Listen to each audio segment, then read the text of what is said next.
चलिए आज केमिस्ट्री में शुरू करते हैं आपका। सबसे पहले नीट कंसोल्ड करा दे रहे हैं और उसके बाद आपका जी मेंस कंसोल्ड होगा। तो आज आपका ये जो टॉपिक है वो है बेसिक कॉन्सेप्ट ऑफ केमिस्ट्री। इसमें पिछले 10 साल के क्वेश्चन एक एक करके हम आपको एक्सप्लेन करते जा रहे हैं, सॉल्व करते जा रहे हैं। आइए पहला क्वेश्चन, सबसे पहले आप बेटा क्वेश्चन रीड कर लो। Number of moles of hydrogen molecule required to produce 20 moles of ammonia through Haber's process. Number of moles of hydrogen molecule required to produce 20 moles of ammonia through Haber's process। तो सबसे पहले आप इसमें आइए। तो जो प्रोसेस दिया हुआ है वो आपका हैबर्स है, और आप बेटा हैबर्स प्रोसेस में जानते हो कि 1 मोल नाइट्रोजन 3 मोल हाइड्रोजन के साथ रिएक्ट करता है और 2 मोल अमोनिया का क्या होता है, फॉर्मेशन होता है। सबसे पहले आप इक्वेशन पूरा का पूरा लिखिए। तो इक्वेशन आप लिखो तो 1 मोल N2 3 मोल H2 के साथ रिएक्शन करेगा और 2 मोल अमोनिया का क्या होगा, फॉर्मेशन। एग्जामिनर आपसे इस क्वेश्चन में पूछ रहा है कि 20 मोल अमोनिया बनाने के लिए हाइड्रोजन के कितने नंबर ऑफ मोल्स चाहिए। तो सबसे पहले देखो इस क्वेश्चन में बेटा 2 रिएक्टेंट हैं। एग्जामिनर दोनों रिएक्टेंट के बारे में न देखे, केवल और केवल एक रिएक्टेंट के बारे में डाटा दिया हुआ है और प्रोडक्ट के बारे में या रिएक्टेंट के बारे में आपसे पूछ रहा है।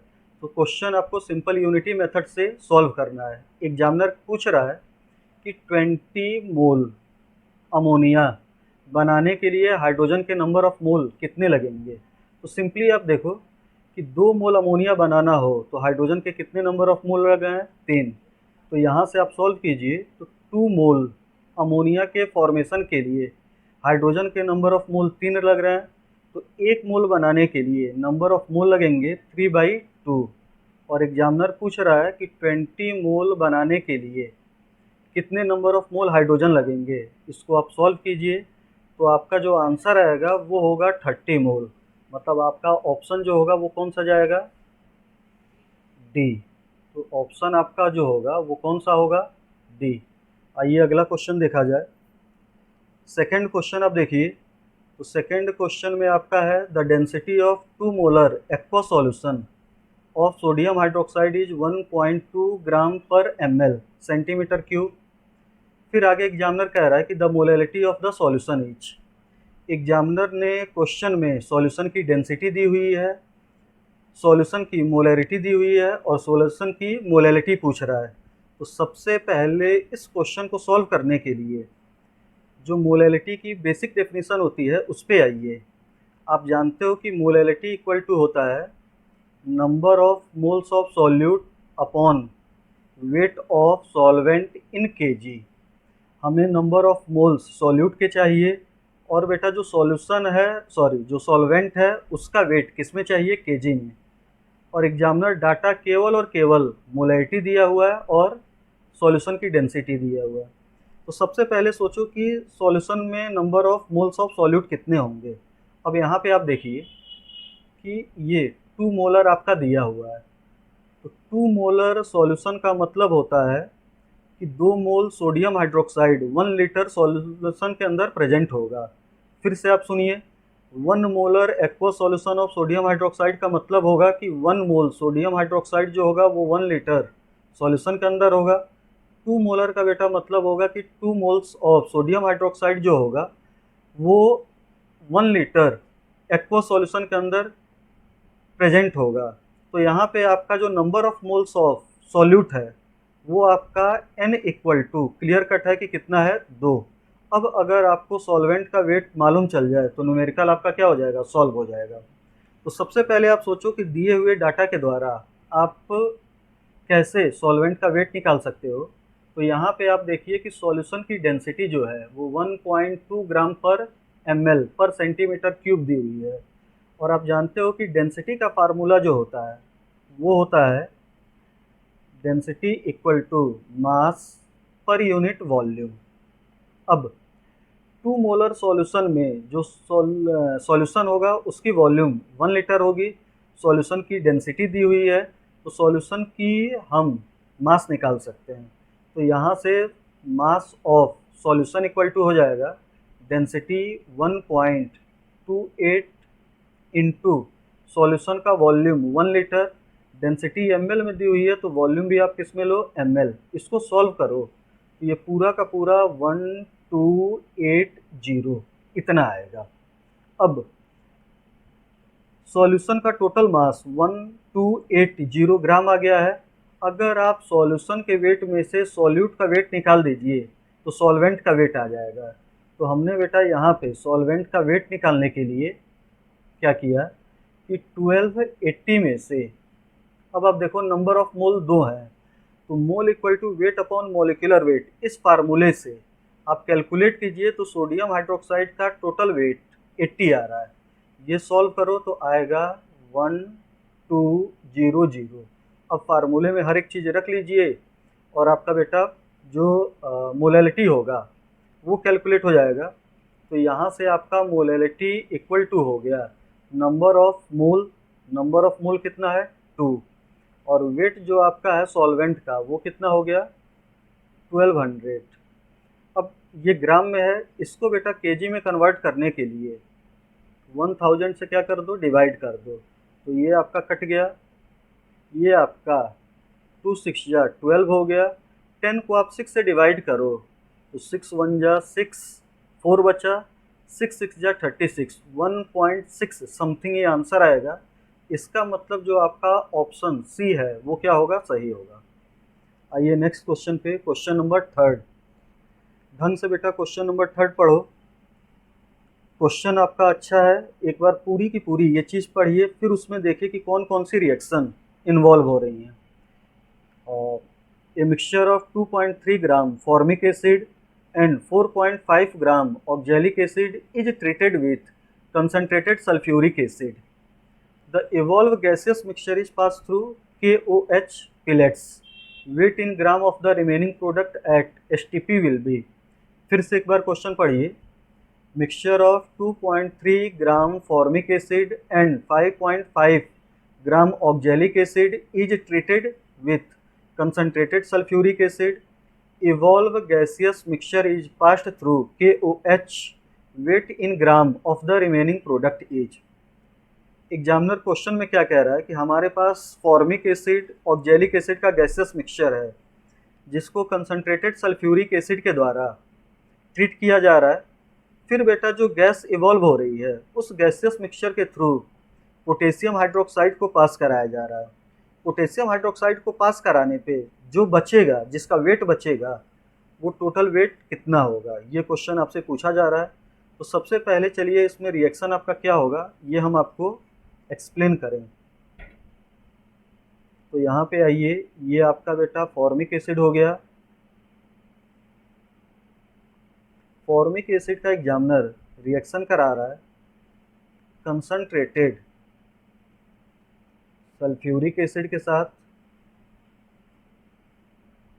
तो आपका क्या बनेगा, अब इस रिएक्शन में ढंग से देखिए, ऑर्गेनिक लास्ट टॉपिक है ये बेटा रिएक्शन होता है।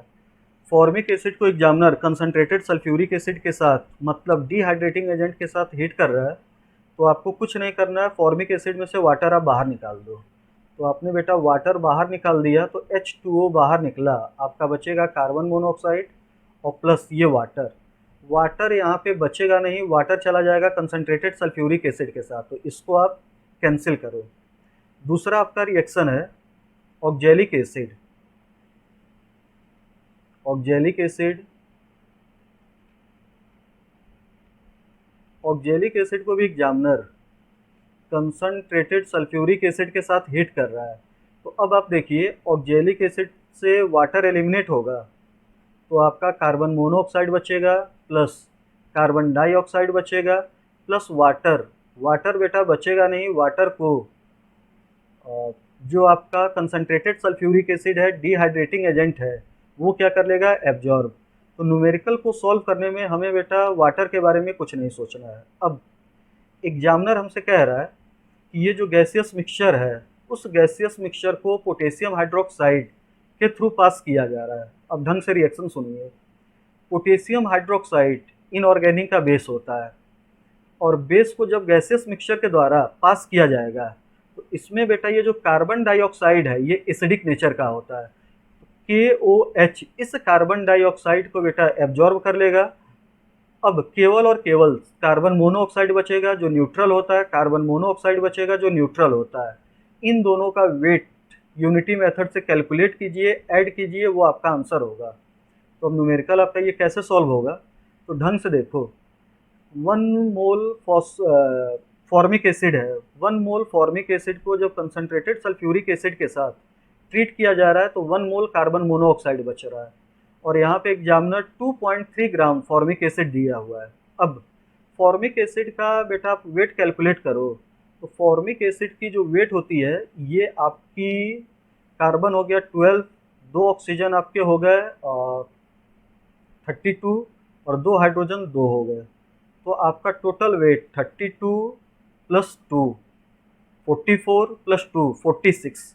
तो आप कह सकते हो कि 46 ग्राम फॉर्मिक एसिड के द्वारा 1 मोल कार्बन मोनोऑक्साइड मतलब 28 ग्राम कार्बन मोनोऑक्साइड बचता है। तो 1 ग्राम के थ्रू 28 अपॉन 46 होगा। और एग्जामिनर ने फॉर्मिक एसिड का जो वेट दिया है वो कितना दिया हुआ है 2.3। इस डाटा को आप सॉल्व करो, पूरा ये कैंसिल करो, तो ये आपका जो बेटा फॉर्मिक एसिड है वो 1.4 ग्राम आएगा। अब यहाँ पे आप आ जाओ, नीचे सॉल्व कर दे रहे हैं। यहाँ पे दूसरा आप डाटा देखिए ऑक्जेलिक एसिड के बारे में। आप जानते हो कि ऑक्जेलिक एसिड 1 मोल यहाँ पे है और 1 मोल ऑक्जेलिक एसिड डिहाइड्रेट हो रहा है, तो 1 मोल कार्बन मोनोऑक्साइड का क्या हो रहा है, फॉर्मेशन हो रहा है। अब 1 मोल ऑक्जेलिक एसिड जो होता है उसकी भी वेट जो होती है वो होती है 90 ग्राम। तो आप जानते हो कि 90 ग्राम ऑक्जेलिक एसिड को डिहाइड्रेट करने पे 28 ग्राम कार्बन मोनोऑक्साइड बन रहा है। 1 ग्राम से बेटा 28 अपॉन 90 ग्राम बनेगा। एग्जामिनर ने डाटा दिया हुआ है आपका 4.5 ग्राम, तो ये हुआ 4.5 ग्राम। इसको आप सॉल्व कीजिए तो ये आपका आएगा 1.4 ग्राम। मतलब 4.5 ग्राम ऑक्जेलिक एसिड को कंसनट्रेटेड सल्फ्यूरिक एसिड के द्वारा हम ट्रीट करें तो 1.4 ग्राम कार्बन मोनोऑक्साइड होगा। फॉर्मिक एसिड से भी 1.4 ग्राम हो रहा है, ऑक्जेलिक एसिड से भी 1.4 ग्राम हो रहा है। दोनों को ऐड कर दीजिए तो टोटल जो कार्बन मोनोऑक्साइड हमें मिलेगा वो कितना होगा 2.8 ग्राम। चलिए आइए अगले क्वेश्चन पे। Question number 4। क्वेश्चन पढ़िए। In which case is number of molecules of water is maximum. फिर से क्वेश्चन पढ़ो। In which case is number of molecules of water is maximum.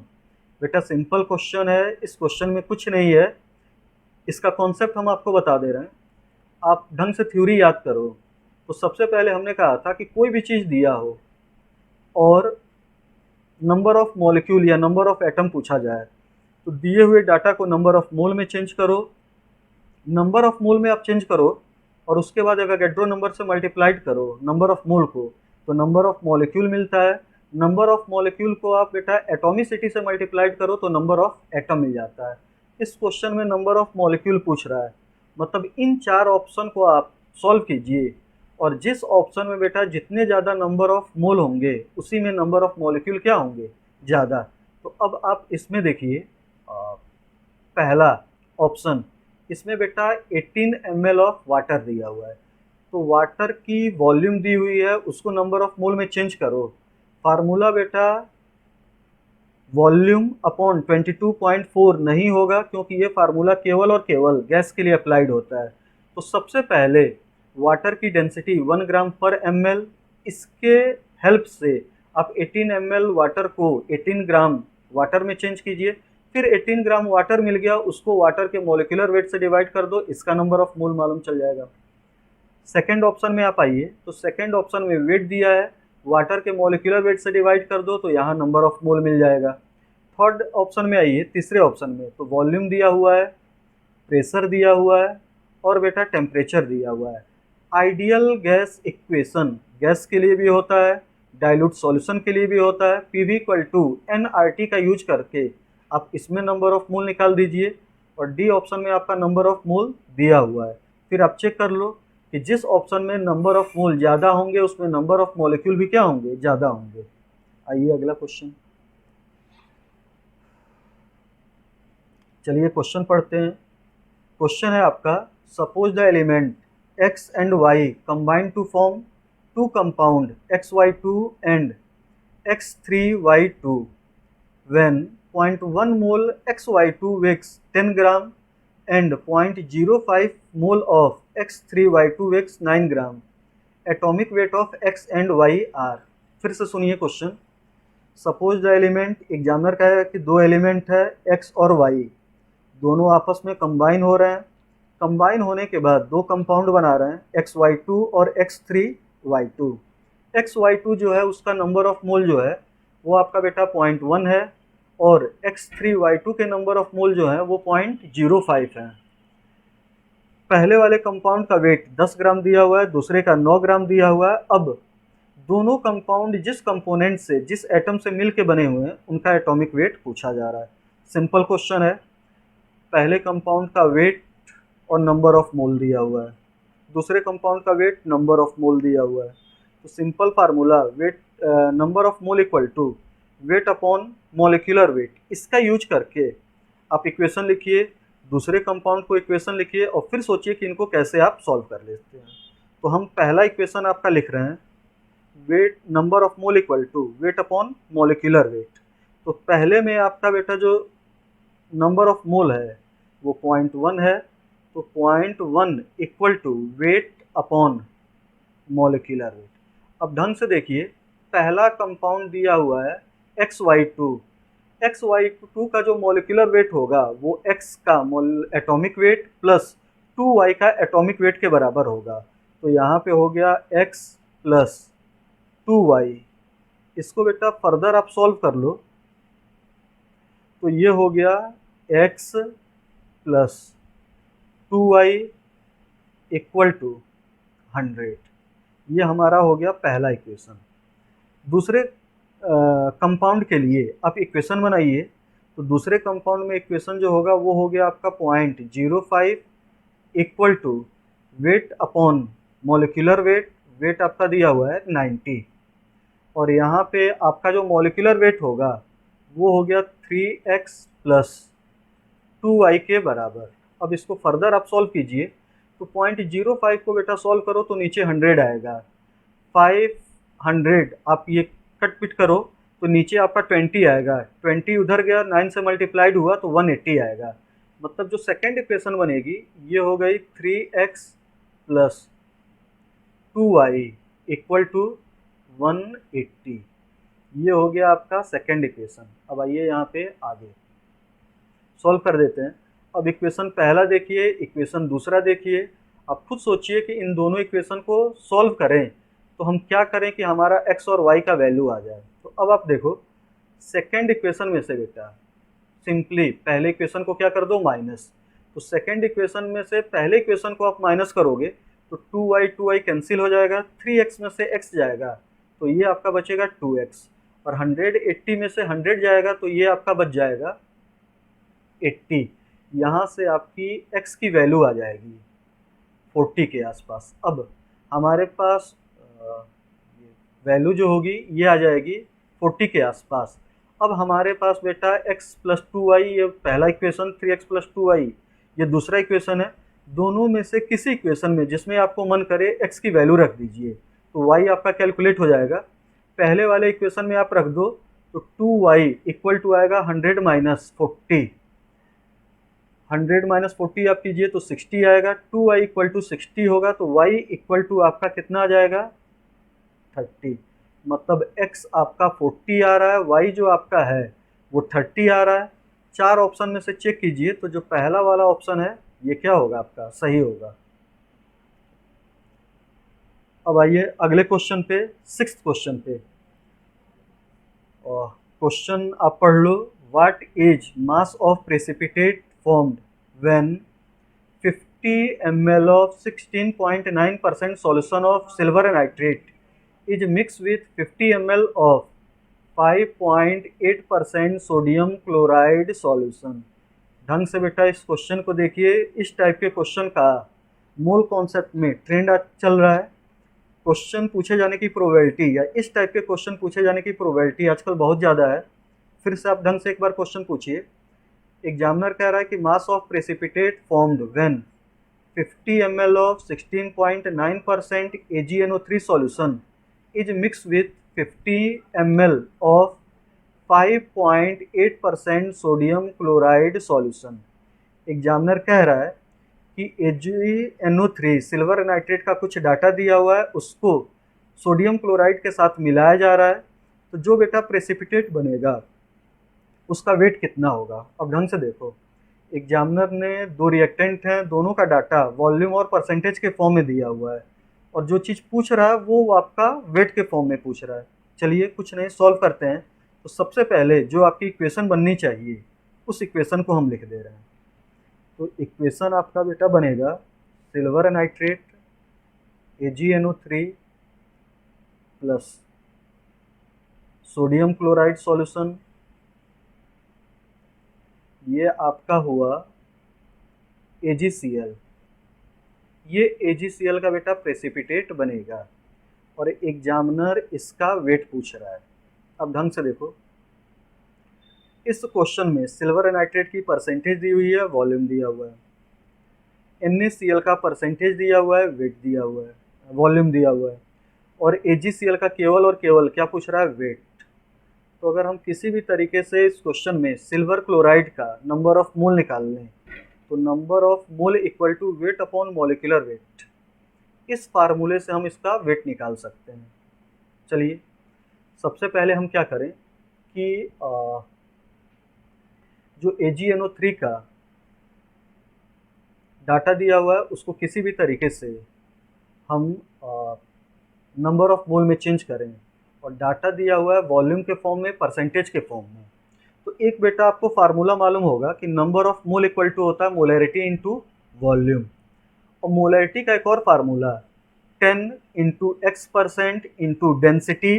Density दिया हुआ है तो रखिए, नहीं दिया हुआ है तो न रखिए, वो अंडरस्टूड होता है अपॉन मॉलिक्यूलर वेट। फिर से फार्मूला सुनिए, 10 molarity equal to 10 into x% into density of solution upon molecular weight of solute, ये आपका होगा। ठीक, मोलैरिटी को जब वॉल्यूम से डिवाइड किया जाएगा तो आपका नंबर ऑफ मोल आ जाएगा। तो हम डायरेक्ट कैलकुलेशन करते हैं मोलैरिटी इंटू वॉल्यूम, पूरी की पूरी चीज़ रखते चलते हैं। तो ये देखिए 10 इंटू x%, ढंग से कैलकुलेशन आप बेटा एक एक करके देखना, 16.9 इंटू यहाँ पे डेंसिटी होता है, लेकिन एग्जामिनर ने कहीं डेंसिटी नहीं दिया हुआ है, इसका मतलब परसेंटेज वेट बाई वॉल्यूम दिया हुआ है, और वेट बाई वॉल्यूम जब परसेंटेज दिया हो तो बेटा मोलैरिटी निकालने के लिए डेंसिटी का यूज नहीं होता है। अब 10 into x% upon molecular wait, silver nitrate का मॉलिक्यूलर वेट आपका होता है 169 इंटू मोलैरिटी इंटू वॉल्यूम, ये आपका है 50। NaCl के बारे में आप आइए, तो NaCl का 10 इंटू x% 5.8 अपॉन NaCl का मॉलिक्यूलर वेट 58 इंटू वॉल्यूम 50। आप इसको सॉल्व करो तो ये बेटा 50 आएगा, इसको आप सॉल्व कीजिए तो ये आपका 50 आएगा। अब ढंग से एक चीज़ और देखो, वॉल्यूम जो है वो आपकी ml में है, और वॉल्यूम जब ml में होती है तो ये बेटा मोल नहीं होता है, ये आपका मिली मोल निकला, ये मिली मोल निकला। अब अगला कॉन्सेप्ट सुनिए, इस क्वेश्चन में दो रिएक्टेंट है, एग्जामिनर ने दोनों रिएक्टेंट के नंबर ऑफ मोल मिली मोल हमें प्रोवाइड कर दिए, और AgCl का बेटा वेट पूछ रहा है, मतलब हम मिली मोल या मोल निकाल लें तो वेट आपका कैलकुलेट हो जाएगा। तो सबसे पहले देखो कि इसमें कोई लिमिटिंग रिएजेंट है कि नहीं है। तो आप ढंग से देखिए, 1 मोल सिल्वर नाइट्रेट या 1 मिली मोल सिल्वर नाइट्रेट 1 मिली मोल सोडियम क्लोराइड के साथ रिएक्ट करेगा, तो 1 मिली मोल AgCl का क्या होगा फॉर्मेशन, 50 मिली मोल सिल्वर नाइट्रेट 50 मिली मोल सोडियम क्लोराइड के साथ रिएक्ट करेगा, तो 50 मिली मोल AgCl का क्या होगा फॉर्मेशन। अब हमें सिल्वर क्लोराइड के बेटा मिली मोल मिल गए, इनको मोल में कन्वर्ट करने के लिए 1000 से हमने क्या कर दिया, डिवाइड। अब फार्मूला अप्लाइड करें, number of mole equal to weight upon molecular weight, और आप जानते हो AgCl का जो मॉलिक्यूलर वेट होता है वो 143.5 होता है। यहाँ से आप न्यूमेरिकल को सॉल्व कर लो, तो बेटा जो भी आपका वेट आना चाहिए वो आपका आ जाएगा। ये कैलकुलेशन कीजिए, अप्रॉक्स जो वेट आएगा वो आपका 7 ग्राम के आसपास, मतलब ऑप्शन जो होगा वो कौन सा होगा, सेकंड। चलिए अगले क्वेश्चन पे, क्वेश्चन नंबर 7 पे एक बार क्वेश्चन आप पढ़ लीजिए। If Avogadro number is change from 6.022 into 10 की पावर 23 पर मोल टू 6.022 into 10 की पावर 20 पर मोल, दिस वुड चेंज। एग्जामिनर कह रहा है कि अगर एवोगैड्रो नंबर को चेंज करके 6.022 कर इंटू 10 की पावर 20 पर मोल कर दिया जाए तो आपका कौन सा ऑप्शन सही होगा। अब इसमें आप देखते चलिए, पहला ऑप्शन में आंसर बेटा है mass of 1 mole of carbon. दूसरा आपका है ratio of chemical species to each other in balance equation. तीसरा आपका है ratio of elements of each other in a compound.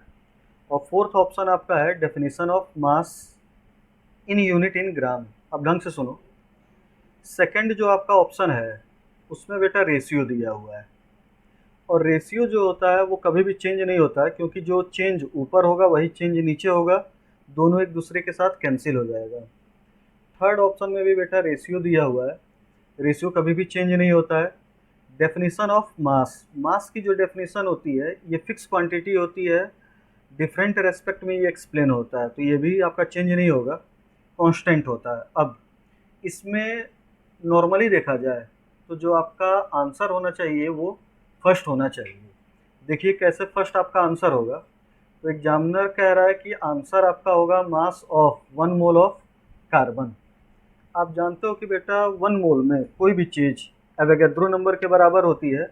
1 मोल में कोई भी पार्टिकल एवोगैड्रो नंबर के बराबर होता है, और 1 मोल कार्बन का जो वेट होता है वो 12 ग्राम होता है। तो आप देखो 1 मोल कार्बन जो होगा मतलब 6.02 इंटू 10 की पावर 23 कार्बन एटम के जो पार्टिकल होंगे उनका जो वेट होगा वो 12 ग्राम होगा। तो सिंगल पार्टिकल का जो वेट होगा, सिंगल कार्बन का जो वेट होगा वो आपका होगा 12 अपॉन 6.02 इंटू 10 की पावर 23। और अगर हमने एवोगैड्रो नंबर चेंज किया और चेंज करके बेटा 6.02 इंटू 10 की पावर 20 कर दिया, तो इतने पार्टिकल का जो वेट होगा, इतने पार्टिकल का जो वेट होगा वो हो जाएगा 12 अपॉन 6.02 इंटू 10 की पावर 23 इंटू 6.02 इंटू 10 की पावर 20। ये आपका 6.02 6.02 कैंसिल हो गया, ये और इसमें से 10 की पावर 20 कैंसिल हो गया, तो आपका जो बच रहा है वो हो रहा है 12 अपॉन 10 की पावर 3, मतलब 12 इंटू 10 की पावर -3।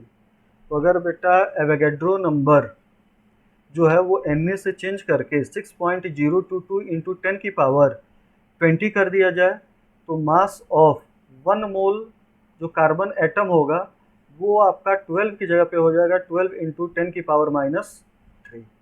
आइए अगले क्वेश्चन पे, क्वेश्चन नंबर 8। एग्जामिनर आपका पूछ रहा है number of water molecules is maximum in. Examiner ने 4 ऑप्शन दिया हुआ है, चारों ऑप्शन में पूछ रहा है कि नंबर ऑफ वाटर मॉलिक्यूल सबसे ज़्यादा किस में होंगे। तो फिर वही आपका जो भी डाटा दिया हुआ है उस डाटा को बेटा वेट नंबर ऑफ मोल में कन्वर्ट करो। नंबर ऑफ मोल को एवोगैड्रो नंबर से आप मल्टीप्लाइड कर दो तो नंबर ऑफ मॉलिक्यूल। पहला ऑप्शन है आपका वो वेट के फॉर्म में दिया हुआ है, पहला ऑप्शन आपका वेट के फॉर्म में दिया हुआ है, तो इस वेट को आप नंबर ऑफ मोल में कन्वर्ट करो तो wait upon molecular wait, number of मोल हो जाएंगे 0.1। सेकेंड ऑप्शन को बेटा आप कन्वर्ट करो वेट अपॉन मॉलिक्यूलर वेट, तो वेट आपका 18 upon molecular weight 18, number of mole आ गया 1, और थर्ड ऑप्शन में नंबर ऑफ मोल खुद ही कितना दिया हुआ है 18, और लास्ट ऑप्शन में बेटा नंबर ऑफ मॉलिक्यूल दिया हुआ है। तो नंबर ऑफ मॉलिक्यूल को नंबर ऑफ मोल में कन्वर्ट करना है तो एवोगैड्रो नंबर से डिवाइड कर दो। 6.02 इंटू 10⁻23, इतने से आप डिवाइड कर दीजिए। अब ये आपका नंबर ऑफ मोल आ गया, और नंबर ऑफ मोल को नंबर ऑफ मॉलिक्यूल में चेंज करना हो तो एवोगैड्रो नंबर से आप मल्टीप्लाइड कर दो। अब देखो पहले ऑप्शन में नंबर ऑफ मोल है 0.1, दूसरे ऑप्शन में है 1, तीसरे में है 18, और फोर्थ में है 18 अपॉन एवोगैड्रो नंबर। तो जिस ऑप्शन में बेटा जितने ज़्यादा नंबर ऑफ मोल होंगे उतने ज़्यादा नंबर ऑफ क्या होंगे मॉलिक्यूल। तो आपका सबसे ज़्यादा number of mole C option में जा रहा है, तो नंबर ऑफ मॉलिक्यूल भी किस में सबसे ज़्यादा होंगे सी। आइए अगले क्वेश्चन पे, क्वेश्चन नंबर 9। एग्जामिनर कह रहा है a mixture of gases contains H2 and O2 in the ratio of 1:4, weight by weight का रेशियो दिया हुआ है। What is the molar ratio of two gases in the mixture. तो examiner ने दो गैस के वेट का रेशियो दिया हुआ है और उनके नंबर ऑफ मोल का रेशियो पूछ रहा है। कुछ नहीं, दोनों का रेशियो आप लिख दीजिए। तो बेटा दोनों का रेशियो जो हुआ वेट का रेशियो वो आपका हुआ 1:4। ठीक, हाइड्रोजन का वेट दिया हुआ है 1, O2 का वेट दिया हुआ है 4। दोनों के वेट को दोनों के रेस्पेक्टिव मॉलिक्यूलर वेट से आप डिवाइड कर दीजिए तो दोनों के नंबर ऑफ मोल मालूम चल जाएंगे, और नंबर ऑफ मोल मालूम चल गए तो उनका रेशियो कर दीजिए। तो आपका हाइड्रोजन का मॉलिक्यूलर वेट 2, O2 का मॉलिक्यूलर वेट 32, ये आपका कैंसिल हो गया। अब रेशियो निकाल दीजिए, तो रेशियो आपका हो गया 1/2 और 1/8, ये आपका हो गया। ये आपका कैंसिल हुआ, 2 4 जा 8। आंसर जो आपका आएगा वो आएगा 4:1। इसका मतलब आपका जो ऑप्शन होगा वो कौन सा होगा, फोर्थ। चलिए क्वेश्चन नंबर 10, एक बार आप पढ़ लो। Equal masses of H2, O2 and methane have been taken in a container of volume V at temperature 27 degree centigrade in ideal condition. The ratio of volume of gases H2, O2 and methane would be। Examiner कह रहा है कि एक container है जिसकी volume V है, उसके अंदर बराबर बराबर मात्रा में इक्वल मास के H2, O2 और मीथेन लिया गया है। तो उनके जो गैस हैं कंटेनर के अंदर उनके वॉल्यूम का रेशियो क्या होगा। तो सबसे पहले देखो कि सबका वॉल्यूम सेम है, मास सेम है। तो मास को बेटा आप molecular weight respected molecular weight से डिवाइड करो तो नंबर ऑफ मोल मालूम चल जाएगा, और नंबर ऑफ मोल को आप वॉल्यूम 22.4 लीटर से मल्टीप्लाइड कर दो तो वॉल्यूम आपका आ जाएगा। तो हमने माना कि जो तीनों आपकी गैसेस हैं सबके मास सेम है और x इज टू x है। अब तीनों के बेटा मास को उनके मॉलिक्यूलर वेट से डिवाइड कर दो तो नंबर ऑफ मोल मालूम चल जाएगा। तो ये आपका हुआ, हाइड्रोजन के लिए 2 से डिवाइड कर दो, ऑक्सीजन के लिए 32 से डिवाइड कर दो, और मीथेन के लिए 16 से डिवाइड कर दो। अब यहाँ पे देखिए नंबर ऑफ ये मोल का रेशियो आ गया, मोल का रेशियो आ गया। अब मोल को बेटा आप 22.4 लीटर से मल्टीप्लाइड कर दो तो सबका वॉल्यूम आएगा। तो यहाँ भी 22.4 होगा, यहाँ भी 22.4, यहाँ भी 22.4। जब रेशियो निकालोगे तो ये तीनों आपका 22.4 कैंसिल हो जाएगा, x x x कैंसिल हो जाएगा। अब ये रेशियो का आंसर निकालना है तो हम क्या करें कि नीचे डिनोमिनेटर में जो सबसे बड़ा नंबर है उससे सबको हम क्या कर दें, मल्टीप्लाइड कर दें। तो आपका ये हो गया 32/2 is to 32/32 is to 32/16। Solve कर लो तो जो आपका आंसर आएगा वो हो गया 16:1:2। तो आपका ये जो ऑप्शन है सी, इसमें आपका क्या होगा, सही होगा। आइए अगले क्वेश्चन पे, क्वेश्चन नंबर 11। अब इसमें आप पढ़िए, एग्जामिनर कह रहा है कि when 22.4 litres of H2 gas is mix with 11.2 litres of chlorine gas at STP, moles of HCl formed is. Examiner क्या किया हुआ है कि H2 का वॉल्यूम दिया हुआ है, क्लोरीन का वॉल्यूम दिया हुआ है, और HCl का वॉल्यूम ना पूछ के नंबर ऑफ मोल पूछ रहा है कि HCl के नंबर ऑफ मोल कितने बनेंगे। तो चलिए सॉल्व करने के लिए सबसे पहले बैलेंस केमिकल इक्वेशन लिखें। तो बैलेंस केमिकल इक्वेशन हुआ H2, 1 मोल H2 प्लस 1 मोल Cl2 गिव्स 2 मोल HCl। ढंग से फिर से इक्वेशन पढ़ो, 1 मोल H2 1 मोल Cl2 के साथ रिएक्ट कर रहा है तो 2 मोल HCl का क्या हो रहा है, फॉर्मेशन। अब एग्जामिनर ने हाइड्रोजन का जो वॉल्यूम दिया हुआ है वो दिया हुआ है 22.4 लीटर, और क्लोरीन का जो वॉल्यूम दिया हुआ है वो दिया हुआ है 11.2 लीटर, और इसका बेटा नंबर ऑफ मोल पूछ रहा है कि कितने होंगे। तो सबसे पहले एक काम क्या करें कि नंबर ऑफ मोल पूछा जा रहा है, तो जब नंबर ऑफ मोल ये पूछ रहा है तो हम दिए हुए डाटा वॉल्यूम को भी नंबर ऑफ मोल में क्या कर लें, कन्वर्ट। और नंबर ऑफ मोल में कन्वर्ट करने के लिए ये आपका हुआ 22.4 डिवाइडेड बाई 22.4, 11.2 डिवाइडेड बाई 22.4, तो इसका नंबर ऑफ मोल आ गया 1, और इसका नंबर ऑफ मोल कितना हो गया, हाफ। और ये बेटा आपका पूछा जा रहा है। ढंग से देखिए, एग्जामिनर कह रहा है कि अगर 1 मोल H2 हाफ मोल Cl2 के साथ रिएक्ट करेगा तो कितने मोल HCl बनेंगे, जबकि balance chemical equation original equation के अकॉर्डिंग 1 मोल H2 1 मोल Cl2 के साथ रिएक्ट करेगा तो 2 मोल HCl का फॉर्मेशन होगा।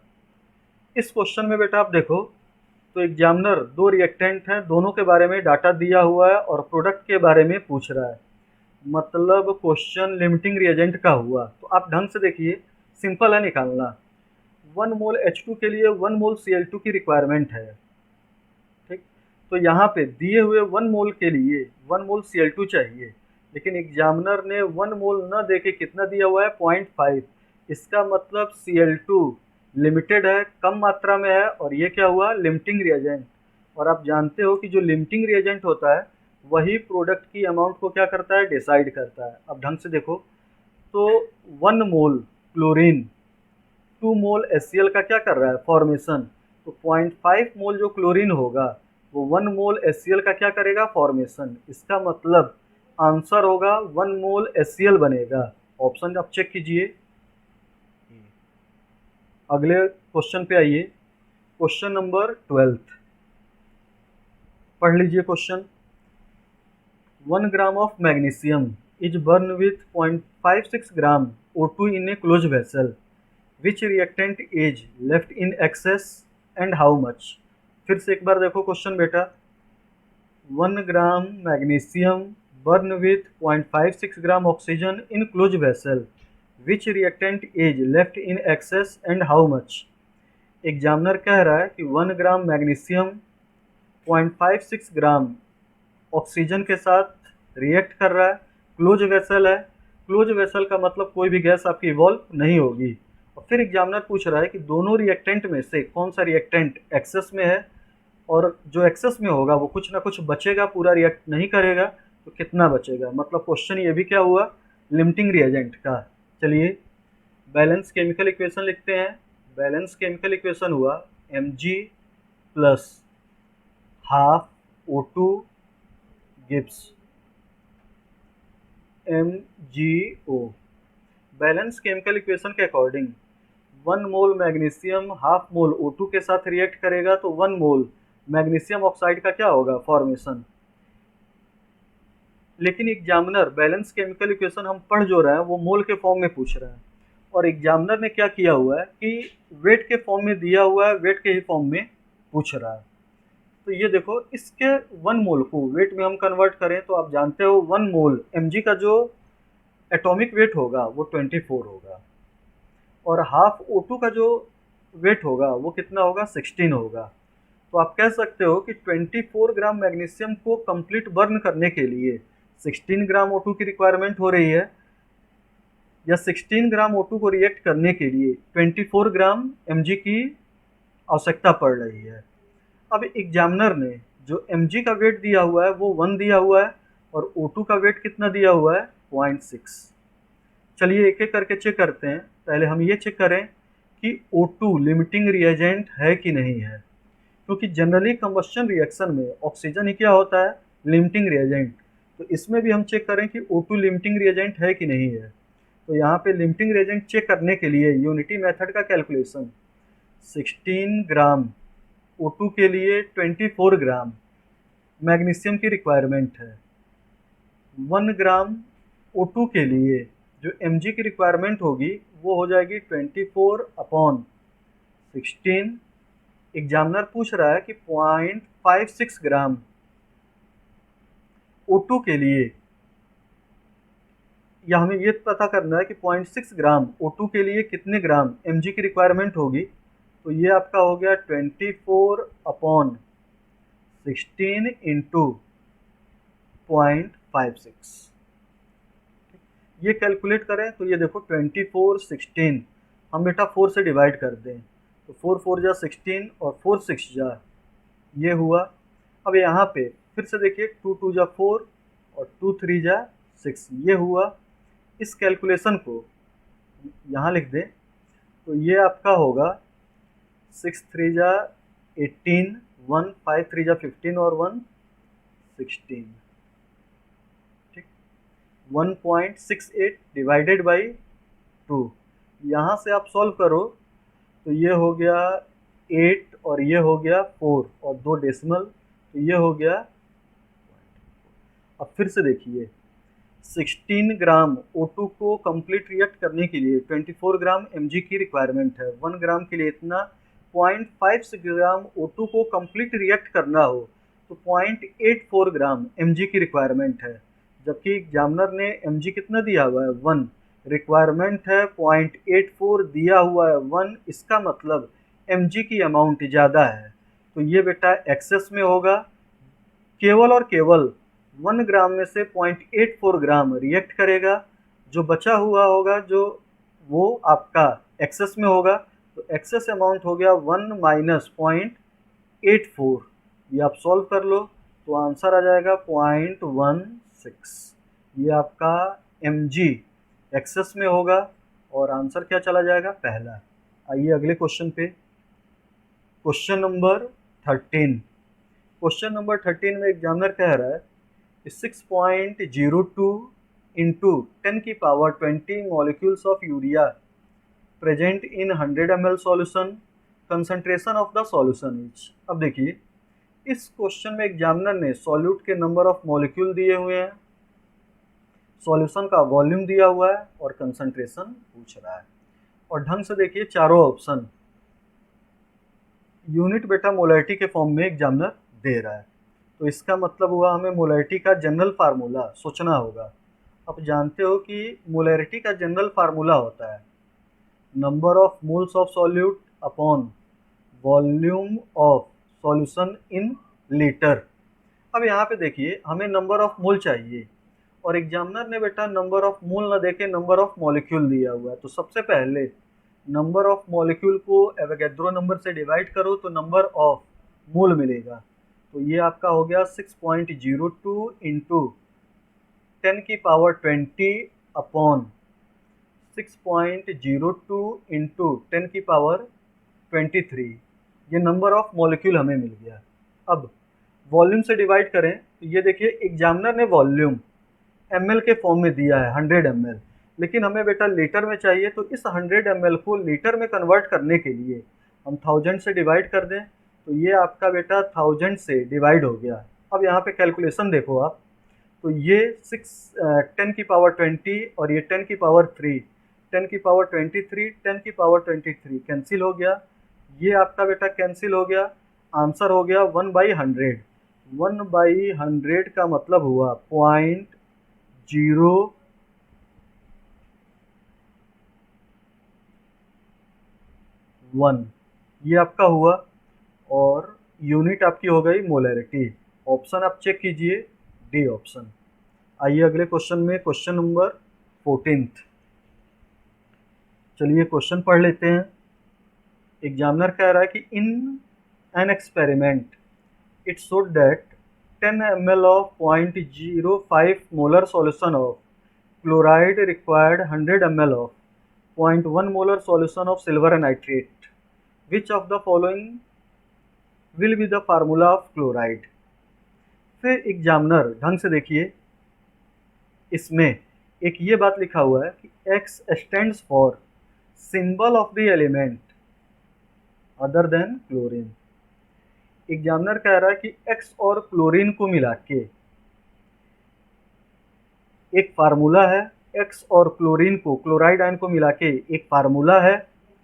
वो बेटा जो फार्मूला है उसमें 0.05 मोलर 10 ml सॉल्यूशन का यूज किया जा रहा है और उसकी reaction 100 ml 0.1 molar solution silver nitrate के साथ कराई जा रही है। तो एग्जामिनर कह रहा है कि X और क्लोराइड आयन को मिला के जो बेटा फार्मूला बनेगा वो फार्मूला इन चार ऑप्शन में से क्या होगा। ठीक, क्वेश्चन अच्छा है, लेकिन बेटा आपका ये क्वेश्चन जो है वो सिंपल है, थोड़ा सा रीजनिंग वाला है। इसमें ऐसा नहीं है कि आप कोई स्पेसिफाइड फार्मूला यूज करो। तो अब ढंग से आप देखिए, एक काम हम करें कि सबसे पहले रिएक्शन लिख दें। तो रिएक्शन हमने लिखना शुरू किया, तो ये देखिए X क्लोरीन, यहाँ पे बेटा नंबर क्या होगा ये हमें डिटरमाइन करना है। ये रिएक्ट कर रहा है AgNO3 के साथ,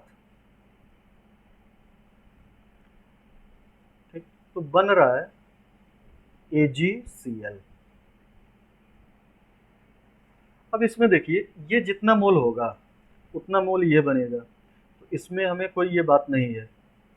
ठीक, ये बेटा जितना मोल होगा उतना ही मोल ये होगा। अब क्वेश्चन में एग्जामिनर ने इसका और इसका डाटा दिया हुआ है, तो हम क्या करें कि दिए हुए डाटा को नंबर ऑफ मोल में चेंज कर लें।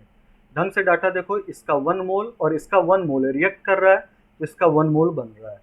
जो भी डाटा दिया हुआ है उसकी सहायता से इसका हम नंबर ऑफ मोल कैलकुलेट करें। तो आप देखो मोलैरिटी दिया हुआ है, वॉल्यूम दिया हुआ है, या तो मिली मोल या मोल निकल जाएगा। तो सबसे पहले हम मोलैरिटी को वॉल्यूम से मल्टीप्लाइड कर दें तो नंबर ऑफ मोल मालूम चल जाएगा। तो ये आप देखो 0.05 इंटू 10, तो ये हो गया 0.5 मोल इसका। और इस क्वेश्चन में आप देखिए, तो इसमें आपका वॉल्यूम दिया हुआ है 10 ml और ये दिया हुआ है 0.1, तो इसको सॉल्व करो तो ये 1 आएगा। अब ढंग से फिर से स्टेटमेंट सारा का सारा सुनिए। 1 मोल ये कंपाउंड 1 मोल सिल्वर नाइट्रेट के साथ रिएक्ट कर रहा है, तो 1 मोल AgCl का क्या हो रहा है, फॉर्मेशन। अब एग्जामिनर जो है वो 1 मोल न दे के 0.1 मोल ये दिया हुआ है और ये बेटा 1 मोल दिया हुआ है, ठीक, और ये मान लो 1 मोल बने। तो ये देखो जो आपका बेटा सिल्वर नाइट्रेट है वो इस कंपाउंड का क्या है,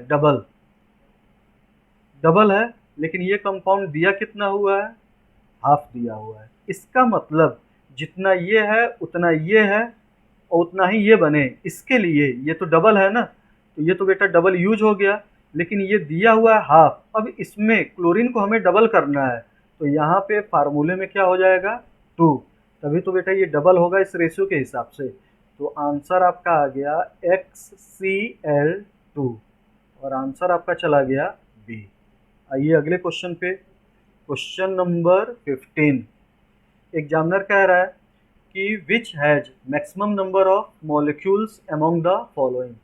एग्जामिनर पूछ रहा है कि इन दिए हुए चारों ऑप्शन में सबसे ज़्यादा बेटा नंबर ऑफ मॉलिक्यूल किसमें होंगे। तो ये देखो जो पहला ऑप्शन है, सारे के सारे ऑप्शन वेट के फॉर्म में दिए हैं। अभी हम आज ही बता चुके हैं आपको कि अगर बेटा number of molecule number of atom पूछे तो दिए हुए डाटा को मोल में कन्वर्ट करो, मोल को एवोगैड्रो नंबर से मल्टीप्लाइड करो तो मॉलिक्यूल मिलेंगे, मॉलिक्यूल को एटॉमिसिटी से मल्टीप्लाइड करो तो नंबर ऑफ एटम। इसमें केवल और केवल मॉलिक्यूल पूछ रहा है, मतलब जितना ज़्यादा बेटा नंबर ऑफ मोल जिसमें आएगा उतने ही उसके क्या होंगे, मॉलिक्यूल होंगे, या उतने ही ज़्यादा मॉलिक्यूल होंगे। तो सिंपली चारों ऑप्शन में बेटा आप नंबर ऑफ मोल निकाल लो, जिसके नंबर ऑफ मोल ज़्यादा होंगे उसके नंबर ऑफ मॉलिक्यूल भी क्या होंगे, ज़्यादा होंगे। तो पहले ऑप्शन में कार्बन डाइऑक्साइड का वेट है 44, इसके मॉलिक्यूलर वेट से डिवाइड करो 44, तो नंबर ऑफ मोल कितना आ गया, 1 आ गया। सेकेंड ऑप्शन में आइए, तो ये आपका बेटा ओजोन का वेट दिया हुआ है 48, और आप जानते हो ओजोन का मॉलिक्यूलर वेट भी कितना होता है 48, तो इसके भी नंबर ऑफ मोल कितने आ गए, 1। थर्ड ऑप्शन में आइए, तो थर्ड ऑप्शन में कार्बन सॉरी हाइड्रोजन का वेट दिया हुआ है, और हाइड्रोजन का वेट कितना है 8 ग्राम, तो 8 को 2 से डिवाइड करो तो नंबर ऑफ मोल कितने आ जाएंगे 4। और बेटा डी ऑप्शन में आप आइए, तो डी ऑप्शन में सल्फर डाइऑक्साइड का वेट दिया हुआ है 64, 64 को आप सल्फर डाइऑक्साइड का मॉलिक्यूलर वेट 64 ही होगा, डिवाइड करो तो नंबर ऑफ मोल आ गए 1। अब आप ढंग से देखिए, सी ऑप्शन में नंबर ऑफ मोल सबसे ज़्यादा है, नंबर ऑफ मोल सबसे ज़्यादा होगा तो नंबर ऑफ मॉलिक्यूल भी क्या होगा, सबसे ज़्यादा होगा, इसलिए आंसर आपका कौन सा हो जाएगा, सी। आइए अगला क्वेश्चन, क्वेश्चन नंबर 16। एग्जामिनर पूछ रहा है number of atoms in 0.1 mole of try atomic gas. ठीक, अभी आपसे कहा कि कुछ भी दिया हो और number of molecule number of atom पूछे, तो सबसे पहले नंबर ऑफ मोल निकालिए, नंबर ऑफ मोल को एवोगैड्रो नंबर से मल्टीप्लाइड कीजिए तो मॉलिक्यूल मिलेगा, मॉलिक्यूल को एटॉमिसिटी से मल्टीप्लाइड कीजिए तो नंबर ऑफ एटम मिलेगा। तो नंबर ऑफ एटम का आपको कैलकुलेशन करना है, तो बेटा नंबर ऑफ एटम का कैलकुलेशन करना है, तो सबसे पहले ये आपका नंबर ऑफ मोल हो गया, नंबर ऑफ मोल को एवोगैड्रो नंबर 6.02 इंटू 10 की पावर 23 से मल्टीप्लाइड करो तो ये नंबर ऑफ मॉलिक्यूल आ गए। और आप जानते हो कि ट्राई एटॉमिक गैस है, मतलब एक मॉलिक्यूल के अंदर 3 एटम होंगे, यानी एटॉमिसिटी 3 होगी, तो 3 से मल्टीप्लाइड कर दो। यहाँ से बेटा आपका आंसर जो होगा वो आ गया, कैलकुलेट आप ये कर लीजिए, तो आपका आंसर आ गया 18 इंटू 10 की पावर 22। 18 इंटू 10 की पावर 22 ऐसा ऑप्शन नहीं दिया है, तो ऊपर भी 10 से आप मल्टीप्लाइड करो, नीचे 10 से डिवाइड करो, तो ये हो गया 1.8 इंटू 10 की पावर 23, और इसमें बेटा ये आपका ऑप्शन कौन सा दिया हुआ है, बी। आइए अगले क्वेश्चन पे, क्वेश्चन नंबर 17। ढंग से देखिए, क्वेश्चन नंबर 17 में पहले आप लैंग्वेज पढ़ लो। एग्जामिनर कह रहा है कि 25.3 gram of sodium carbonate is dissolved in enough water to make 250 ml of solution.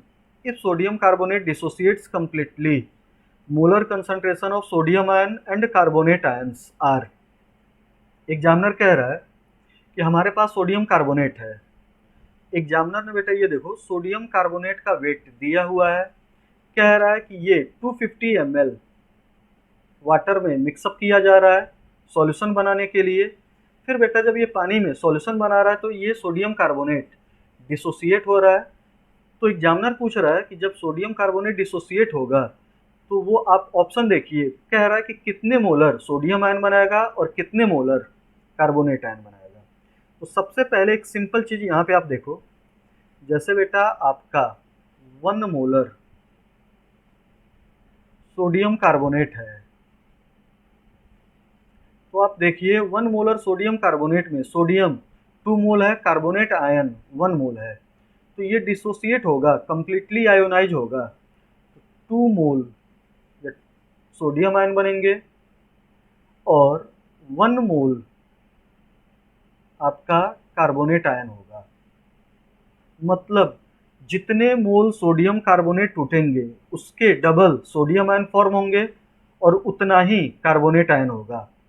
जितने मोल सोडियम कार्बोनेट टूटेंगे उसका डबल सोडियम आयन होगा, और जितना सोडियम कार्बोनेट की मोलैरिटी होगी, जितने मोल होंगे उतना ही क्या होगा, कार्बोनेट आयन। तो सबसे सिंपल क्वेश्चन ये है, बहुत सिंपल हो गया। आप दिए हुए डाटा के अकॉर्डिंग आप बेटा मोलैरिटी निकाल लो, और मोलैरिटी के अकॉर्डिंग ये आप सोच लीजिए। तो यहाँ पे आप मोलैरिटी को कैलकुलेट करो, तो मोलैरिटी इक्वल टू हो गया, वेट आपका दिया हुआ है 25.3, इसको बेटा नंबर ऑफ मोल में कन्वर्ट करने के लिए सोडियम कार्बोनेट के मोलिकुलर वेट से आप इसको डिवाइड करो, तो सोडियम कार्बोनेट का मॉलिक्यूलर वेट निकालना हो तो सोडियम 23 टू जा 46 और कार्बोनेट आपका होता है 60। तो ये हो गया आपका 6, ये हो गया 106। तो ये देखिए ये नंबर ऑफ मोल आ गए इतने, ये total weight upon molecular weight. अब वॉल्यूम आपका है 250 और वॉल्यूम ml में है, लीटर में चेंज करना हो तो 1000 से क्या कर दो डिवाइड। यहाँ पे आप सॉल्व करो, तो ये डाटा आप सॉल्व कीजिए, तो ऊपर बेटा ये 4 पार्ट में चला गया, 4 से 250 1000 सॉल्व कीजिए तो 4 बार में कटा। फिर ये बेटा नीचे आप इसको काटिए, तो इसको आप डिवाइड कीजिए, तो 4 दूना 8, 4 टू जा 8, ये हुआ 26, 4 6 जा 26। अब ये देखिए, ये जो आप सॉल्व करोगे पूरा एग्जैक्ट न सॉल्व करो, ढंग से देखो, तो 25.3 डिवाइड हो रहा है 26 से, मतलब जो भी आंसर आएगा वो एक से थोड़ा सा क्या आएगा, कम आएगा। मतलब सोडियम कार्बोनेट की जो मोलैरिटी होगी वो एक से थोड़ी सी क्या होगी, कम होगी। और ये देखिए जितना सोडियम कार्बोनेट है उसका डबल सोडियम आयन है, तो सोडियम आयन जो होगा वो उसका डबल होगा। और ये तो आप ऑप्शन चेक कर लो, आंसर मिल जाएगा। सोडियम आयन डबल होना चाहिए और उसका हाफ क्या होना चाहिए, कार्बोनेट आयन। तो बी ऑप्शन आप देखो ढंग से, तो सोडियम आयन की मोलैरिटी डबल है और उसकी हाफ क्या है, कार्बोनेट आयन। तो आंसर आपका कौन सा हो जाएगा, बी। अब आप चलिए, ये टोटल आपका बेटा पिछले 10 साल का mole concept, basic concept of chemistry, इसका ये क्वेश्चन कंप्लीट हो गया। अगले लेक्चर में कल आपका एटॉमिक स्ट्रक्चर होगा। पिछले 10 साल के एटॉमिक स्ट्रक्चर के सारे क्वेश्चन सेम वे में आपके डिस्कस हो जाएंगे। Thank you.